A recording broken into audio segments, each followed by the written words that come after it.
Hello नमस्कार दोस्तों, आप सभी का आपके अपने प्यारे से परिवार सेरडा क्लासेस यूट्यूब चैनल एक बार फिर बहुत बहुत स्वागत है। आज हम सीरीज 2 यानी नर्सिंग असिस्टेंट की, इससे पहले हमने सीरीज स्टार्ट की थी, ये पहली सीरीज पे चर्चा की थी। आज हम दूसरी सीरीज पे चर्चा करेंगे और अग्निवीर के 50 महत्वपूर्ण क्वेश्चनों पर ही चर्चा करेंगे, क्योंकि आर्मी नर्सिंग असिस्टेंट में आप सबको पता है कि जो साइंस जो है वो सर्वाधिक पूछी जाती है, और साइंस में भी बायोलॉजी पार्ट से जो है वो सर्वाधिक क्वेश्चन पूछे जाते हैं। और आप सबकी मांग यानी डिमांड पे हमने नर्सिंग असिस्टेंट के थ्योरी टाइप यानी थ्योरी से पूर्ण टॉपिक से सामान्य ज्ञान और सामान्य विज्ञान के जो है वो नोट्स डाले गए हैं सेरडा क्लासेस ऐप पे। तो आप एक बार इसको क्या है अवश्य रीड करें, पढ़ें। और 2500 क्वेश्चन, देखिए इन 2500 क्वेश्चन आर्मी का पैटर्न जो है हम सब ने पहले भी बात की, चाहे वो टेक्निकल हो, चाहे ट्रेडमैन क्लर्क या WMP या GD हो, सभी का पैटर्न जो है वो 2500 से 3000 क्वेश्चनों का ही पैटर्न रहता है। उन्हीं क्वेश्चनों को क्या है बार बार भाषा में बदलाव किया जाता है और उसके बाद क्या है पूछा जाता है। क्योंकि इस PDF में हमने 2012 से लेकर 2023 के मध्य जो है वो क्वेश्चन डाले गए हैं। आप इन क्वेश्चनों से यह एनालिसिस करना, यह जानना कि हाल ही में जो परीक्षा लगी थी या 2022 के अंदर जो अग्निवीर की जो परीक्षा लगी थी उसमें 70% से अधिक क्वेश्चन जो है वो पहले पेपर में पूछे गए क्वेश्चन में से ही पूछे गए थे। 30% करंट अफेयर यानी हाल ही में परीक्षा जो लगी थी उसमें पैटर्न में जो बदलाव हुआ था वो सिर्फ और सिर्फ जो है वो करंट अफेयर से देखने को मिला था। तो आप ये अवश्य जानना 2012, 2013, 14, 15 के क्वेश्चनों से यह आकलन करना कि 16, 17 में कितने क्वेश्चन पूछे गए, और 16, 17 से यह आकलन करना कि 2022 और 2023 के अंदर जो हाल ही में परीक्षा लगी उसमें से कितने क्वेश्चन पूछे गए। तो ये दोनों PDF जो है वो सेरडा क्लासेस ऐप पे आपको अवेलेबल मिलेगी, जिसका लिंक जो है वो वीडियो की डिस्क्रिप्शन में डाला हुआ है। वहां से आप ऐप को डाउनलोड कर लेना और हमारे टेलीग्राम चैनल को भी क्या है आप ज्वाइन कर लेना, उसका लिंक भी वीडियो के डिस्क्रिप्शन में दिया है। क्योंकि आर्मी से रिलेटेड जानकारी जो होती है वो सर्वप्रथम आप सभी के साथ जो है वो टेलीग्राम के माध्यम से साझा की जाती है। और अधिक जानकारी के लिए हमारी टीम से क्या है संपर्क कर सकते हैं। वीडियो की स्क्रीन पे भी जो है हमारी टीम के नंबर स्क्रॉल हो रहे हैं। चलिए आज के सेक्शन की शुरुआत करते हैं। आज की सेक्शन का पहला क्वेश्चन है, हड़प्पा सभ्यता लिपि के बारे में निम्नलिखित में से कौन सा कथन सही है।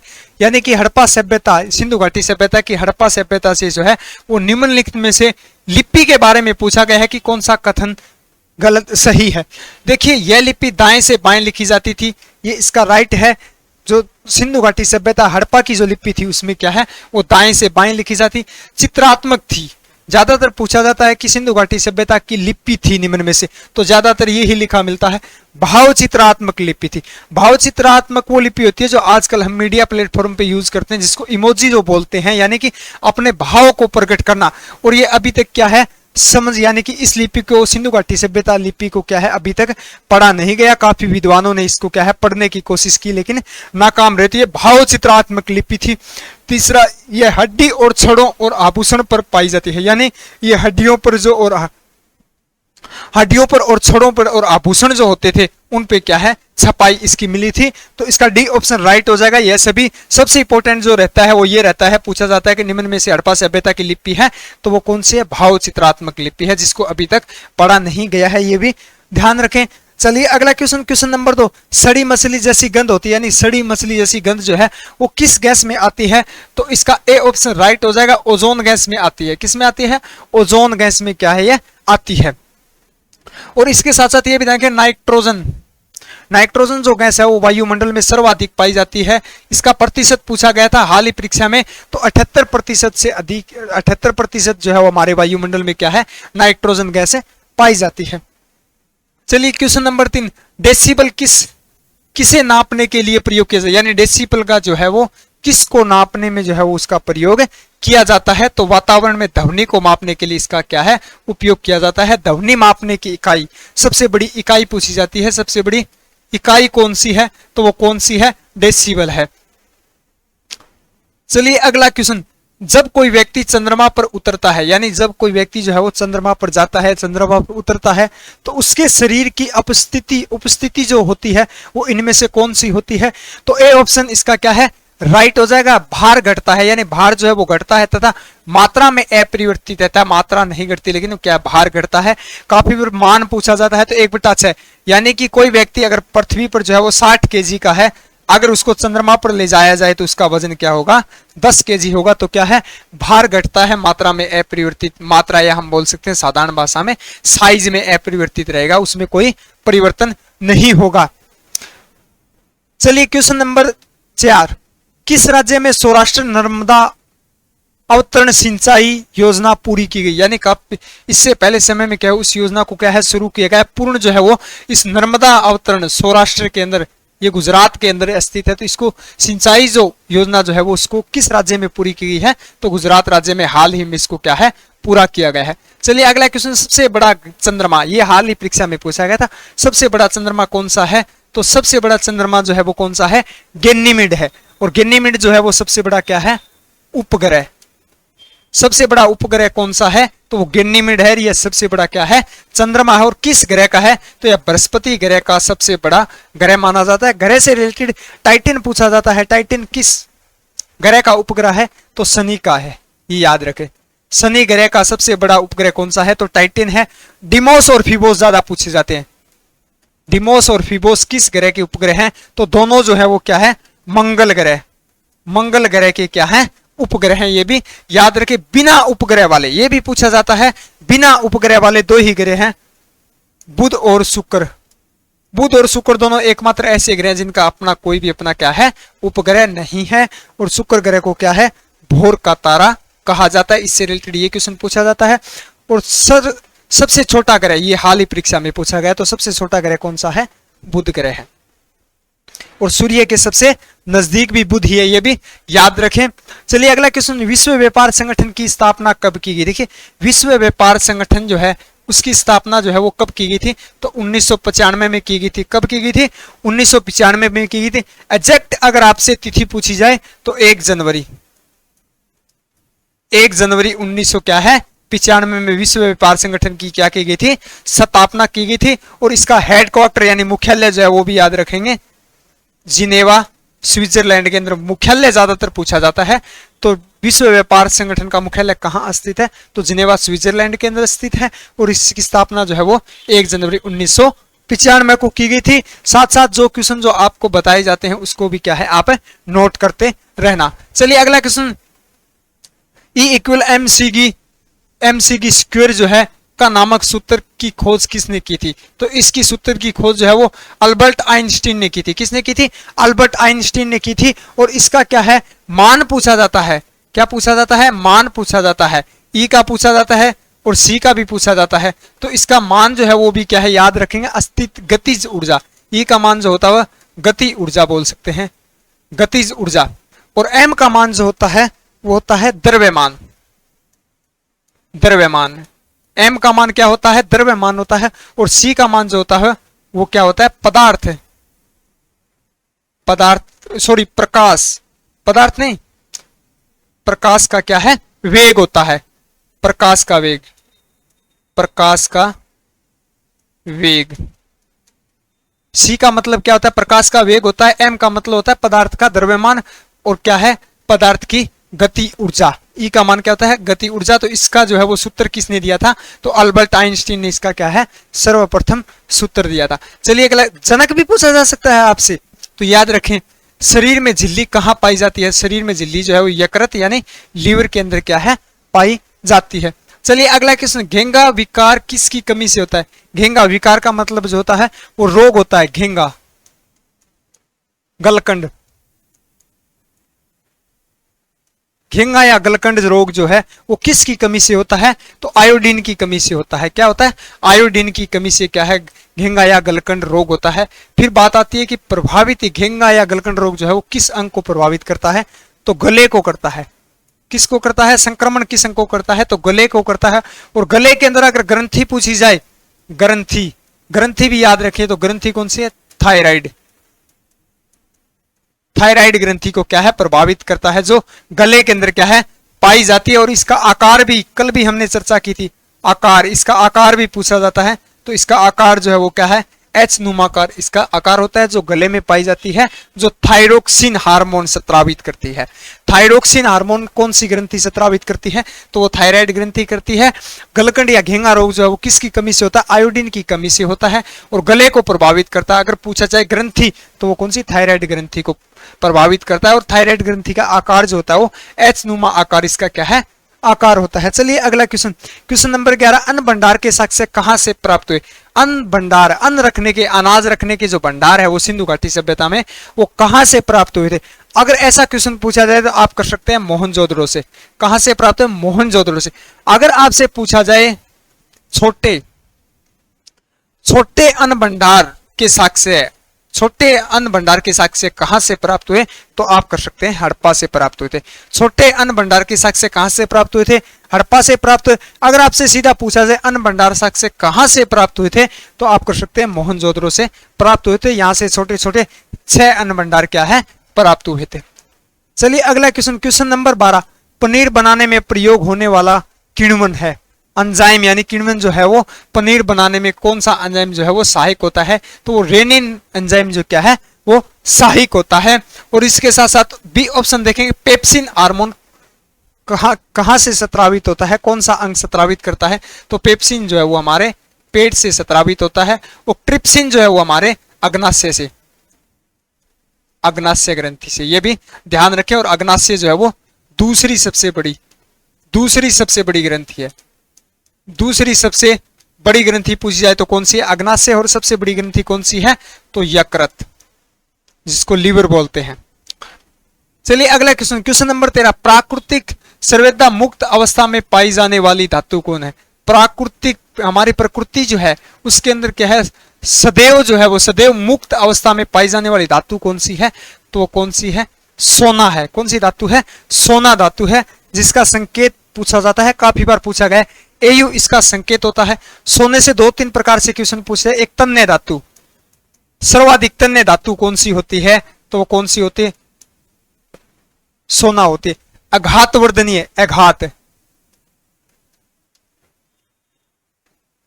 आघातवर्धनीय, सर्वाधिक आघातवर्धनीय धातु कौन सी होती है? तो वो भी क्या है? सोना होती है। और इसके साथ साथ यह ध्यान रखें, अगर सोना ऑप्शन में नहीं हो तो आपको क्या है? चांदी मिलेगा।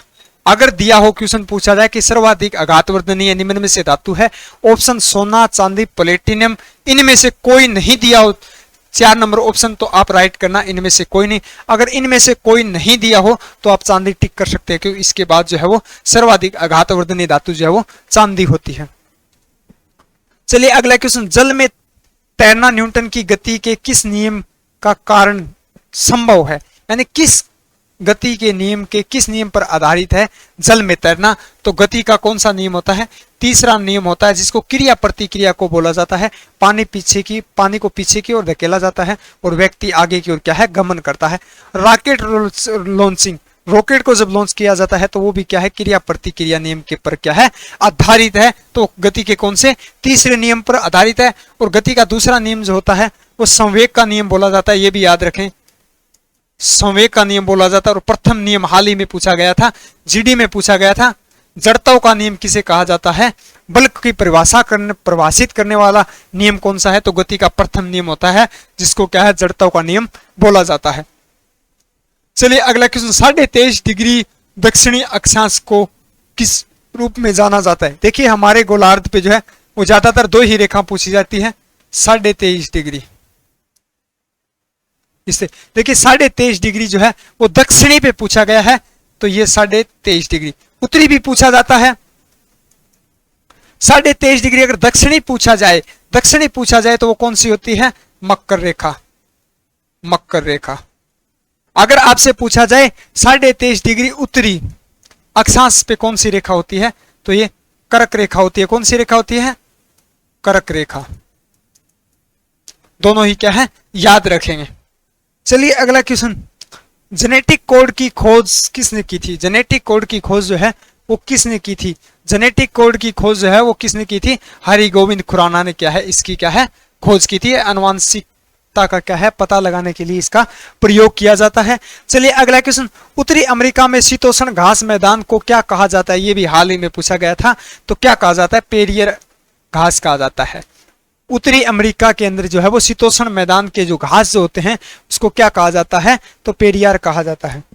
चलिए अगला क्वेश्चन, क्वेश्चन नंबर 18, मानव को शरीर में कोलेस्ट्रॉल, मानव शरीर में जो है कोलेस्ट्रॉल जो होता है, कोलेस्ट्रॉल जो होता है कहां बनता है, कहां बढ़ता है, तो लीवर के अंदर बढ़ता है, लीवर यानी यकृत के अंदर। हृदयघात, हृदयघात, हृदयघात यानी हार्ट अटैक होने का सबसे बड़ा जो कारण मुख्य माना जाता है वो कौन सा माना जाता है, कोलेस्ट्रॉल माना जाता है। और कोलेस्ट्रॉल कहां बनता है, तो लीवर के अंदर बनता है, लीवर यानी यकृत ग्रंथि के अंदर बनता है। चलिए अगला क्वेश्चन, अस्थियों के अध्ययन को क्या कहते हैं। देखिए अस्थियां, अस्थियां हड्डियों को कहा जाता है, हड्डियों या अस्थियों के अध्ययन को क्या कहा जाता है, या अस्थियों के विज्ञान को क्या कहा जाता है, ऐसे भी पूछा जाता है क्योंकि भाषा में बदलाव किया जाता है। तो किसको कहा जाता है, ओस्टियोलॉजी को इंग्लिश में क्या कहते हैं, ओस्टियोलॉजी में जो है वो हड्डियां यानी अस्थियों का क्या अध्ययन किया जाता है, हड्डियों या अस्थियों की क्या है विज्ञान की शाखा इसको कहा जाता है। चलिए अगला क्वेश्चन, क्रेच नीति शुरू करने वाला भारत का पहला राज्य कौन सा बना।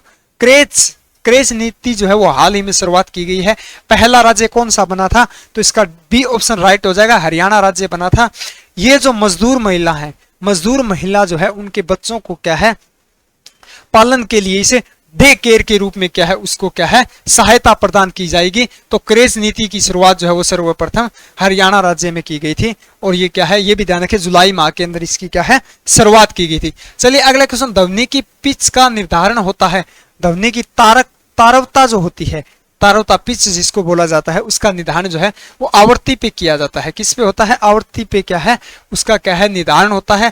और यह भी ध्यान रखें पिच की मात्रा कम होती है तो आवृत्ति भी क्या है उसके साथ साथ क्या है तारवता घटेगी तो क्या है आवृत्ति भी घटेगी, तारवता बढ़ेगी तो क्या है आवृत्ति भी बढ़ेगी इसके साथ साथ, ये भी याद रखें। चलिए अगला क्वेश्चन, क्वेश्चन नंबर 22, मनुष्य लोहा मुख्यतः किससे प्राप्त करता है।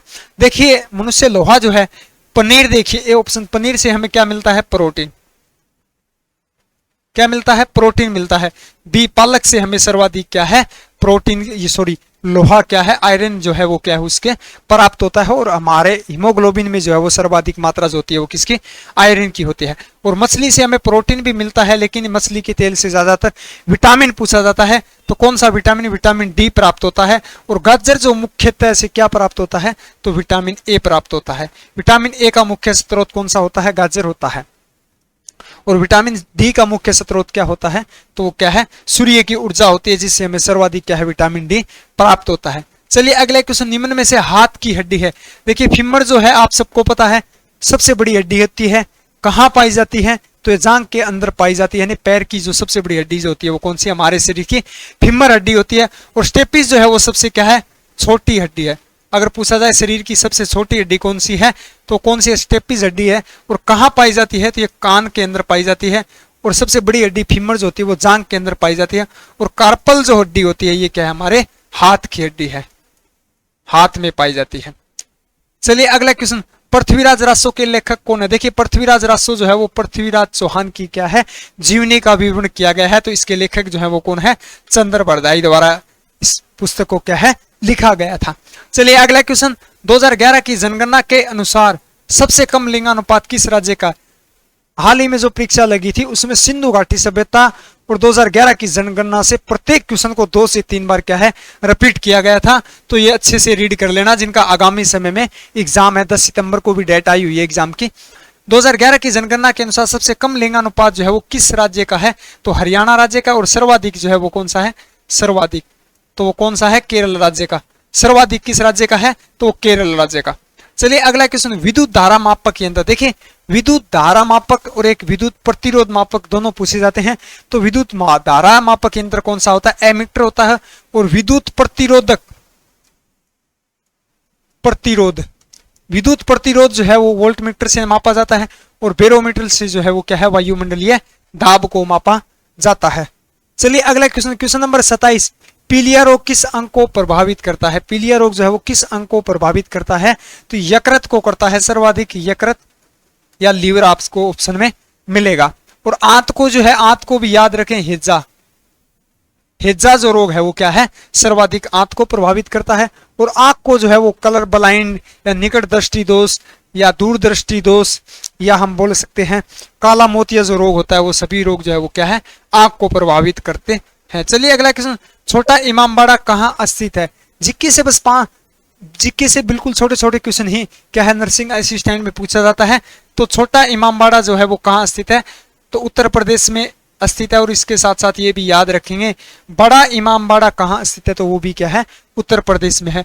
छोटा और बड़ा दोनों ही क्या है, उत्तर प्रदेश राज्य में स्थित है। चलिए अगला क्वेश्चन, कोशिका शब्द का प्रयोग सर्वप्रथम किसने किया था?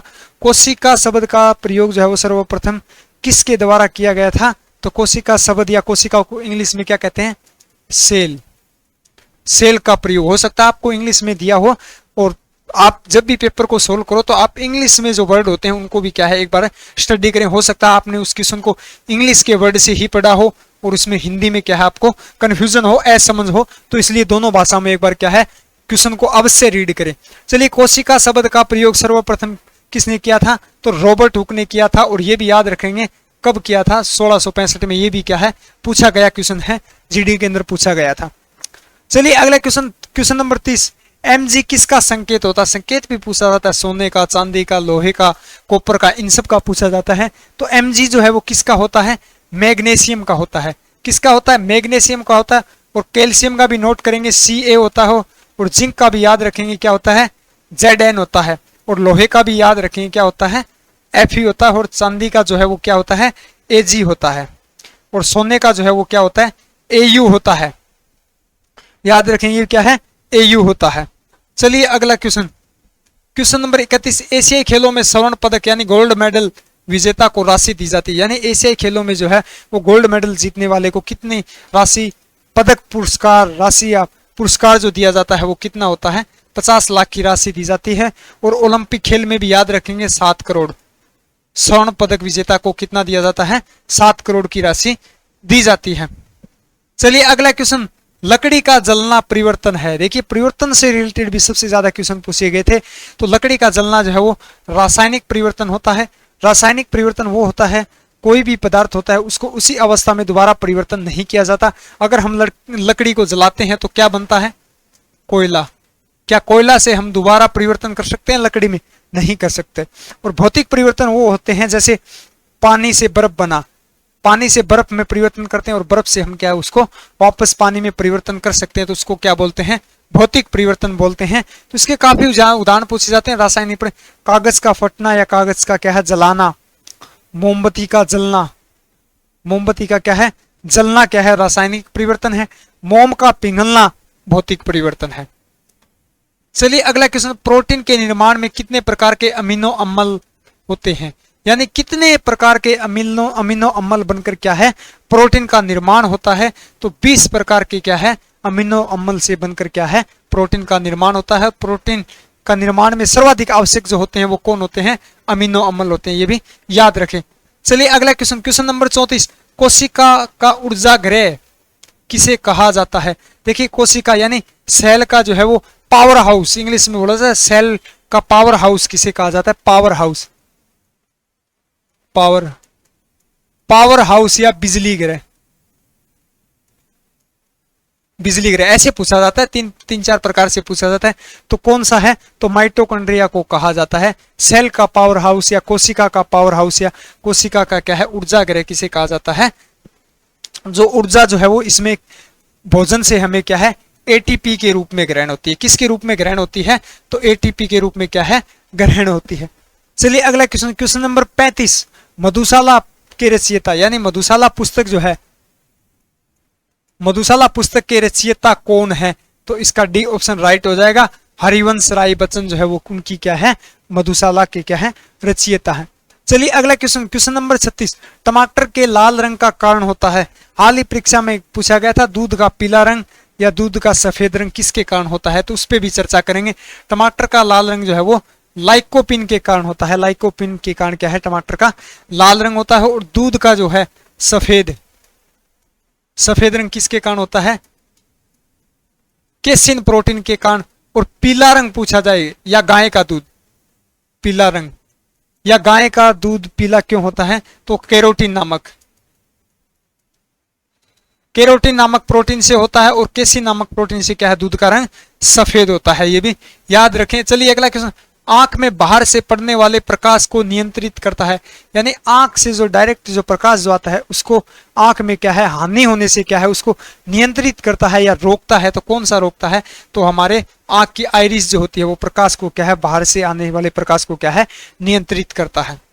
चलिए अगला क्वेश्चन, विश्व रेजर दिवस कब मनाया जाता है? देखिए दिवस से भी क्वेश्चन पूछे जाते हैं और दिवस से करंट से ही दिवस पूछे जाते हैं। तो 2023 में जितने भी करंट से बनाए गए दिवस हैं वो ध्यान रखें। तो विश्व रेजर दिवस जो है वो कब मनाया जाता है? तो 31 जुलाई को मनाया जाता है। 2-3 क्वेश्चन हमने इसमें क्या है करंट अफेयर के जो आर्मी के जो लेवल के नर्सिंग असिस्टेंट यानी आर्मी लेवल के क्वेश्चन जो है हमने ऐड किए हैं। चलिए अगला क्वेश्चन, प्रदूषित जल पीने से प्राय से होता है, यानी दूषित जल पीने से कौन सा रोग होता है? तो हैजा जो है वो दूषित रोग पीने से होता है, पीलिया भी होता है और टाइफाइड रोग, यह सभी क्या है दूषित क्या है भोजन या दूषित जल पीने से क्या है रोग होते हैं। और हैजा जो है वो आंत को प्रभावित करता है, पीछे भी हमने पढ़ा था। और पीलिया जो है वो यकृत को प्रभावित करता है, किसको? यकृत, लीवर को प्रभावित करता है। और टाइफाइड जो है ये भी क्या है आंत को प्रभावित करता है। इसके साथ साथ ये भी याद रखें। तो इसका डी ऑप्शन हो जाएगा ये सभी। चलिए अगला क्वेश्चन, एक बार बराबर होता है, एक बार बराबर होता है तो 10 की घात क्या है 5 पास्कल होता है। चलिए अगला क्वेश्चन, त्वरण का एसआई मात्रक है, त्वरण जो होता है उसका एसआई मात्रक क्या होता है? तो त्वरण का एसआई मात्रक जो होता है वो एम की स्क्वायर जो होता है एम सेकंड स्क्वायर। त्वरण जो होता है त्वरण का जो मान होता है एम सी की क्या है स्क्वायर होता है, यानी मीटर प्रति सेकंड जिसको बोलते हैं। और एक वेग का पूछा जाता है, वेग का पूछा जाता है तो मीटर प्रति सेकंड क्या होता है? वेग का क्या है एसआई मात्रक होता है। अगर त्वरण का पूछा जाए तो क्या होता है? मीटर प्रति सेकंड क्या है त्वरण का मान होता है। चलिए अगला क्वेश्चन, धन विधेयक पारित करने के लिए राज्यसभा को कितना समय दिया जाता है? देखिए धन विधेयक कहां पेश किया जाता है ये भी ध्यान रखें। सबसे पहले तो लोकसभा में पेश किया जाता है। और धन विधेयक को पारित करने के लिए राज्यसभा को कितना समय दिया जाता है? तो 14 दिन का क्या है समय दिया जाता है। चलिए अगला क्वेश्चन, कौन सा रंग प्रकाश ऊर्जा को सर्वाधिक अवशोषण करता है? यानी कौन सा रंग जो है वो प्रकाश को सर्वाधिक ऑब्जर्व करता है, अवशोषित करता है? तो काला रंग करता है। और इसको फिर क्या है ऊष्मा ऊर्जा में क्या है परिवर्तन करता है। और निम्न कौन सा करता है? सबसे कम जो अवशोषित करता है वो कौन सा रंग होता है? सफेद रंग होता है। चलिए अगला क्वेश्चन नंबर 44, आरएस फैक्टर का पता किसके द्वारा लगाया गया? यानी आरएस फैक्टर का पता या आरएस फैक्टर की खोज जो है वो किसके द्वारा की गई थी? तो इसका बी और सी ऑप्शन क्या है राइट हो जाएगा। लैंडस्टीनर और विनर द्वारा, दोनों द्वारा क्या है आरएस फैक्टर का क्या है पता लगाया गया था। और इसका प्रयोग जो है वो सर्वप्रथम किस पे किया गया था? तो बंदर पे किया गया था, ये भी याद रखें। बंदर पर इसका क्या है आरएस फैक्टर का क्या है प्रयोग किया गया था इसके द्वारा। चलिए अगला क्वेश्चन नंबर 45, पुलिस द्वारा भीड़ को भगाने में किस गैस का प्रयोग किया जाता है? देखिए भीड़ को बिखराने या भगाने के लिए जो है वो दूर करने के लिए किस गैस का प्रयोग किया जाता है? तो क्लोरीन गैस का क्या है छिड़काव किया जाता है। चलिए अगला क्वेश्चन, निम्न में से सर्वाधिक क्षारीय है। देखिए सर्वाधिक क्षारीय जो होता है वो कौन सा होता है? तो NaCl जो है वो क्या है सर्वाधिक क्या है क्षारीय होता है। चलिए अगला क्वेश्चन नंबर 45, विटामिन डी की कमी से कौन सा रोग होता है? विटामिन डी की कमी से कौन सा रोग होता है? तो विटामिन डी की कमी से कौन सा रोग होता है? रिकेटस रोग जो होता है, रिकेटस जो रोग है वो विटामिन सी से होता है, डी से होता है, विटामिन डी से होता है। सक्रिय रोग होता है, सक्रिय जो रोग होता है वो किससे होता है? वो विटामिन सी की कमी से होता है।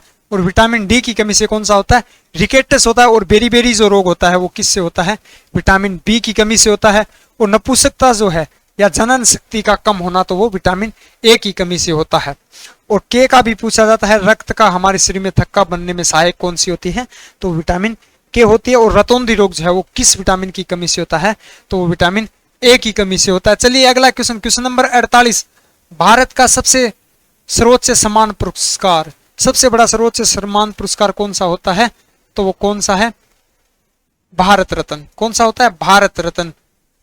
भारत का सर्वोच्च सम्मान पुरस्कार है। और इसके साथ साथ ये भी जान के खेल क्षेत्र में दिया जाने वाला भारत का सबसे बड़ा पुरस्कार जो है वो कौन सा है, तो वो है मेजर ध्यानचंद पुरस्कार। कौन सा है? मेजर ध्यानचंद पुरस्कार जो है वो खेल क्षेत्र में दिया जाने वाला सबसे बड़ा पुरस्कार है। चलिए अगला क्वेश्चन, इब्न बतूता किस देश का यात्री था? इब्न बतूता जो है वो किस देश का यात्री था? तो वो मोरक्को देश का, कौन सा? मोरक्को देश का यात्री था। चलिए अगला क्वेश्चन, आज के सेक्शन का अंतिम क्वेश्चन, विश्व मानवाधिकार दिवस किस तिथि को मनाया जाता है? विश्व मानवाधिकार जो है वो किस तिथि को मनाया जाता है? तो 10 सितंबर को क्या है, 10 सितंबर को क्या है, दिसंबर को क्या है, मनाया जाता है। तो कैसी लगे आज का सेक्शन? उम्मीद करते हैं आप सबको अच्छा लगा होगा। तो मिलते हैं अगले सेक्शन के साथ, और जल्दी हम क्या है नर्सिंग असिस्टेंट की क्लासें जो है वो सुबह 9 बजे क्या है ताकि जो है वो स्थापित कर दी जाएगी। थोड़ा सा समय के बाद जो है वो लगातार हमारी डेली क्या है सुबह 9 बजे क्या नर्सिंग असिस्टेंट की क्लास होगी, और शाम को 8 बजे जो है क्या हमारी आर्मी जीडी ट्रेडमैन की क्या है क्लासें होती रहेगी। तो आप हमारे साथ जुड़े रहिए और वीडियो को शेयर करें, और सेडा क्लासेस परिवार का सदस्य बनना अवश्य ना भूलें। मिलते हैं अगले सीरीज के साथ। जय हिंद, जय भारत।